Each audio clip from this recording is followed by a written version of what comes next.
Hello everyone, welcome to my channel Ankita's lifestyle. চলে আসলাম একটা নতুন মিনি ভ্লগ নিয়ে করে। তো দেখো, আজ আমি একদম রেডি হয়ে গিয়েছি। আজ আমি যাব আমার বাবার বাড়ি।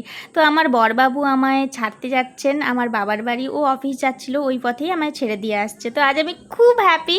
তো চলো, আমার বাড়ি থেকে আমার বাবার বাড়ির ডিস্টেন্স খুব একটা দূরে নয়।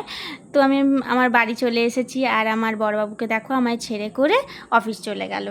তো চলো, এই দেখো আসার সঙ্গে সঙ্গে আমার রকিকে দেখো একদম লাফানো শুরু আনন্দে। আর এদিকে আমার মা পুজো করছে, আমার বাবা বাজার থেকে এসে একটু ফ্যানের নিচে বসেছে। আর আমি আসবো বলে আমার বাবা আমার জন্য খাসির মাংস নিয়ে এসেছে, আমার ফেভারিট।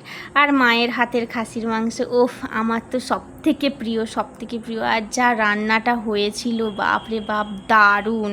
তারপর ঘুম থেকে উঠে দেখি সন্ধে হয়ে গিয়েছে, আমার বাড়ি যাওয়ার টাইমও হয়ে গিয়েছে। আর আমি এদিকে রেডি হয়ে গেছি। আমার জেঠুর মেয়ে দেখো আমার সঙ্গে দেখা করতে এসেছে, কারণ আমি বাড়ি চলে যাব। আর এদিকে আমার মনটাও খুব খারাপ হয়ে গেল। আমার মাকে দেখো, মা হাসছে, কিন্তু মায়েরও মন খারাপ হয়ে যায় যখন আমি বাড়ি চলে আসি। আর এদিকে আমার বাবারও মনটা খুব খারাপ হয়ে গিয়েছে। আর আমার বোনকে দেখো, সে তো আগে থেকেই মন খারাপ করে বসে আছে। ও সববার আমায় থাকতে বলে, কিন্তু থাকি না। রকিও দেখো আমাকে এগোতে এসছে। তো দেখো আমার বড়বাবু আমায় নিতেও এসেছে। তো বাড়ি যেতে হবে, অনেকটা রাত হয়ে গিয়েছে। তো চলো, আজকের ভিডিও এই পর্যন্তই। ভালো লাগলে একটি লাইক এবং চ্যানেলটি সাবস্ক্রাইব করে দেবেন। দেখা হচ্ছে পরের একটি ব্লগে। আজকের জন্য টাটা।